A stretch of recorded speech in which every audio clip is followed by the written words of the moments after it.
Sa ating lahat, mapagpalang umaga, naway nasa mabuti po kayong kalagayan. Ito pala ang tunay na ugali pagdating sa pera. So, di naman po talaga maiiwasan, no, na minsan magkakaroon po tayo ng mga emergency. Hindi naman po laging may pera po tayo. So, alam niyo naman po, makapangyarihan po ng pera ngayon. Bakit? Hindi po tayo makakakilos kung wala po tayong pera, hindi po tayo makakakain kung wala po tayong pera.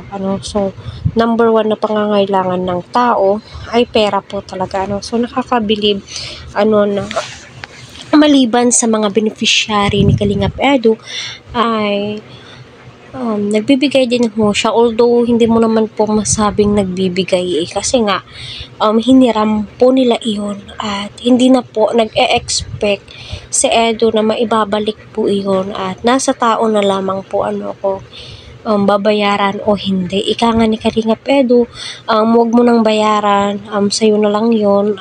So napasingit nga po si Sir Hades patungkol nga po kaya patuloy po natin suportahan si Kalingap Rap Kiavala at ang buong team. Huwag po natin skip ang kanilang ads para sa ganun ay marami pa pong kababayan po natin ang kanilang matulungan. So panoorin po natin. Pets! Magandang hapon. May bibigay pala ako sa utang ko sa'yo. Ilang buwan na yun Okay. Okay. Umuti ako sisingil ko, Eds. Pero siya biglaan nila. Sagot na Eds. Wala na, sa'yo na yan. Wow. Grabe.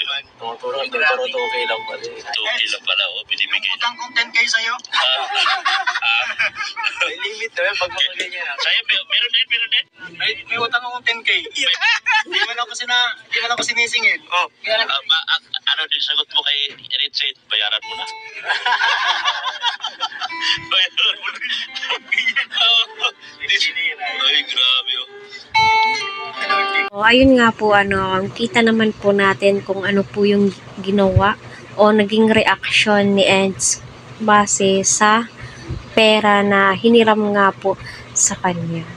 So alam niyo, sa panahon ngayon, may mga tao na nababago ng pera ang ugali, lalong-lalo na kapag madami ka ng pera, so nababago po talaga kung ano yung ugali mo.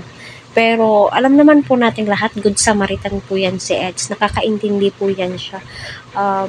Nakakatulong nga po siya sa kanyang mga beneficiary. So, how about sa kanyang mga kasamahan na nangangailangan din, 'di ba? So, nakakatuwa po yung ugaling meron si Edu, no? Yung hinihintay niya lang na maalala na ganito, may hiram si Norman, si Sir Redsane. I don't know kung biro lamang ba yun ni Sir Redsane, pero si Edu yung tipo ng tao na hinihintay lang niya na maalala. Although sabi niya nga pambihira, okay lang yun, sa'yo na yun, huwag na daw po. So alam naman po natin na si Norman ay may maintenance din po ata yan, 'di ba? Kasi bulag nga po si Norman, pero kita naman po natin natulungan ni Kalingap Rab